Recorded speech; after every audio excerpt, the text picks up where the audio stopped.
नमस्ते दोस्तों, आपका गोल्ड प्राइस टुडे न्यूज़ में स्वागत है। और जैसा कि मैंने आप लोगों को बताया था पिछले वीडियो में कि हम मोतीलाल ओसवाल ग्रुप ने जो सोने के भाव का टारगेट बढ़ाया है, उसकी रिपोर्ट लेके आने वाले हैं। तो आज हम वो रिपोर्ट आपको बता रहे हैं। और कुछ हमारे मित्रों ने ये भी कहा था कि उनको सोने के भाव के फंडामेंटल जानने, तो अगर आपको फंडामेंटल जानने तो इस रिपोर्ट में बहुत बढ़िया तरीके से वो फंडामेंटल समझाए गए हैं। मैं पूरी रिपोर्ट आपको बताऊंगा।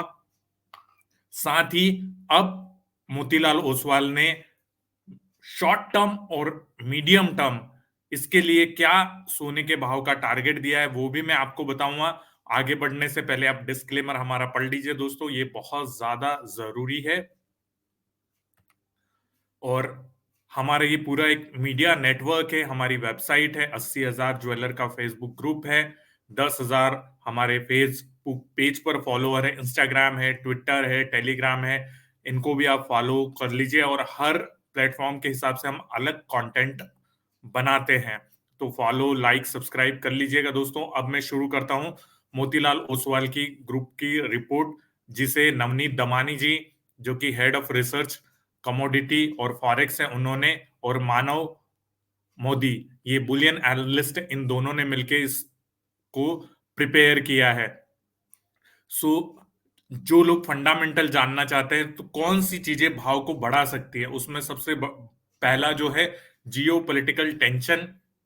दूसरा ग्लोबल ट्रेड वॉर, जैसे चाइना और अमेरिका, जब ट्रम्प थे पिछले उनके टर्म में, तब ग्लोबल ट्रेड वॉर एक बड़े लेवल पर हो रहा था वहां पर। Slower global growth, loose monetary policy मतलब ब्याज दरों का घटना, जैसे फेड ने दरें घटाई। गोल्ड हेज अगेंस्ट इन्फ्लेशन, अगर महंगाई बढ़ेगी तो उसके अगेंस्ट में गोल्ड को हेज किया जाता है। कंटिन्यूड सेंट्रल बैंक बाइंग, ये वो फैक्टर्स है जो सोने के भाव को बढ़ावा दे सकते हैं। इसमें सारे स्वॉट एनालिसिस किया गया है। Increase in net speculative position, so जिसको स्पेकुलेशन कहते हैं, वहां पर अगर पोजीशंस इंक्रीज हुई तो उससे भी भाव में तेजी आ सकती है। अब कौन से भाव नीचे ला सकते हैं, कौन से कारण भाव को नीचे ला सकते हैं, जिसमें ऑयल प्राइस में वॉलेटिलिटी, डॉलर और यील्ड में स्ट्रेंथ, मतलब डॉलर अगर मजबूत होगा तो सोने का भाव गिरेगा। स्ट्रॉन्ग इकोनॉमिक डेटा, डेटा अगर अच्छे आते हैं, जैसे आपने देखा कि कल जो जॉब क्रिएशन के डेटा है बहुत बढ़िया है, और उसके बाद ये बातें चलने लगी कि फेड शायद अब 0.5 का रेट कट ना करे, 0.25 का ही रेट कट करे, क्योंकि वहां पर जॉब डेटा बहुत स्ट्रांग आए। आउटफ्लो इन ईटीएफ, ईटीएफ की अगर बिकवाली शुरू हो जाती है गोल्ड में, और स्ट्रांग यूएस लेबर मार्केट, जैसा मैंने आपको बताया, वहां पर स्ट्रांग यूएस लेबर मार्केट। अब अपॉर्चुनिटी में क्या क्या है? Hard landing of some economics, festive and wedding season demand. Hard landing मतलब जैसे फेड ने ½ % का रेट कट किया, इस तरह से बड़े रेट कट अगर वहां पर आते हैं अलग अलग देशों में, तो वो इम्पैक्ट करेगा। साथ ही इलेक्शन अनसर्टेनिटीज भी वहां पर आपको देखना है।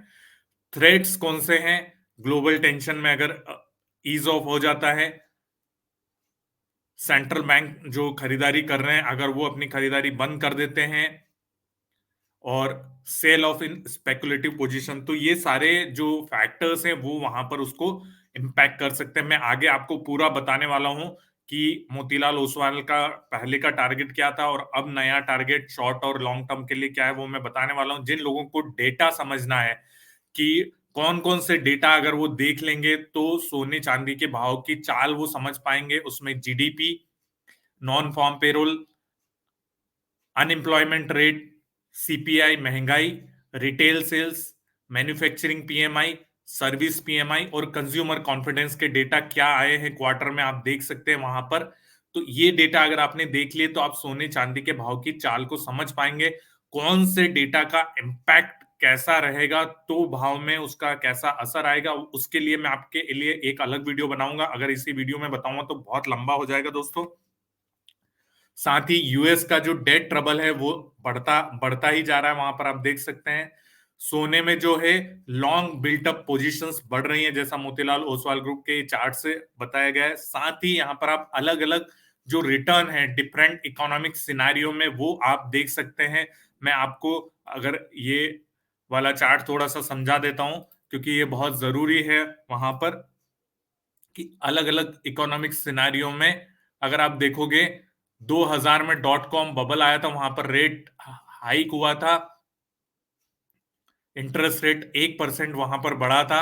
2001 में 9/11 का हमला हुआ था, वहां पर रेट कट हुआ था 4.75 का। तो ये अलग अलग सिचुएशंस में वहां पर आप रिटर्न्स देख सकते हैं।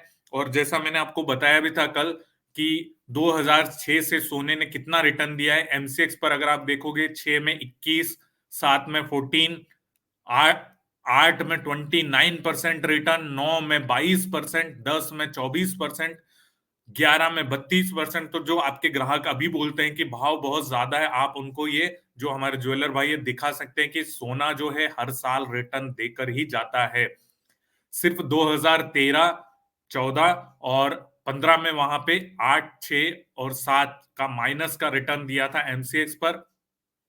उसके बाद से अगर आप 2016 से देखोगे, तो 2024 तक लगातार पॉजिटिव रिटर्न दिया है। सिर्फ 2021 में -4% का वहां पर रिटर्न आया था।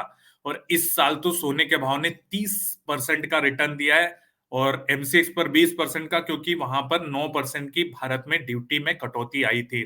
तो अगर आप इस चार्ट को देखेंगे, समझेंगे, तो सोना जो है हमेशा, अगर आपने लॉन्ग टर्म से होल्ड कर रखा है, तो वो पॉजिटिव रिटर्न ही दे रहा है दोस्तों।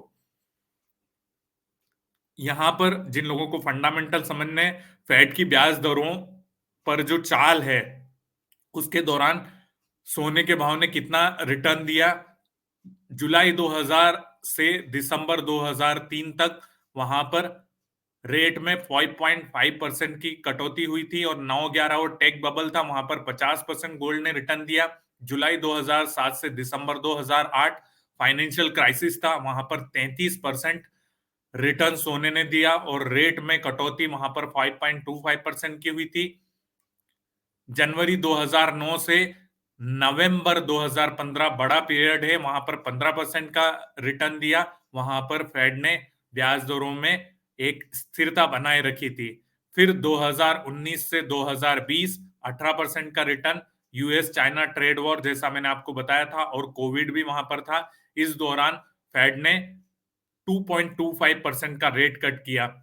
अप्रैल 2020 से मार्च 2022 तक 16% सोने ने रिटर्न दिया। रशिया यूक्रेन वॉर का समय था, और यहां पर दरों में कोई बदलाव नहीं हुआ था। और अब अगस्त 2023 से अगस्त 2024 तक 28% सोने का भाव रिटर्न दे चुका है।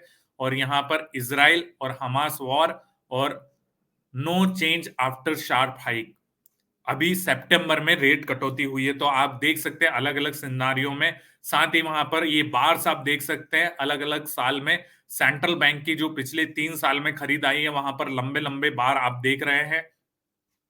तो सेंट्रल बैंक भी लगातार वहां पर सोने की खरीद कर रहे हैं दोस्तों। अब मैं आपको सोने के भाव का आउटलुक बता देता हूं, जो मोतीलाल ओसवाल ग्रुप ने दिया है। फर्स्ट 9 मंथ जो 2024 के, यहाँ पर बहुत बढ़िया रिटर्न वहां पर आया है। और 50 बेसिस पॉइंट का रेट कट वहां पर फेडरल रिजर्व ने किया है सितंबर की मीट में, जैसा मैं आपको पहले भी बता चुका हूं। इन्फ्लेशन घट चुकी है वहां पर, और फेड के जिसको बोलते हैं कंफर्ट जोन में है। जियो पॉलिटिकल टेंशन वहां पर गोल्ड में प्रीमियम जोड़ रहे हैं। साथ ही सेंट्रल बैंक की बाइंग लगातार चल रही है, और फेस्टिव और वेडिंग सीजन की डिमांड भी वहां पर सेंटिमेंट को बढ़ा रही है। सिर्फ यहां पर जो यूएस का जीडीपी है, वो इंडिकेटर्स जो है लोअर देन एस्टिमेट है। साथ ही सामने अमेरिकी राष्ट्रपति के चुनाव हैं, इसकी वजह से मार्केट में और स्पाइक आ रहा है।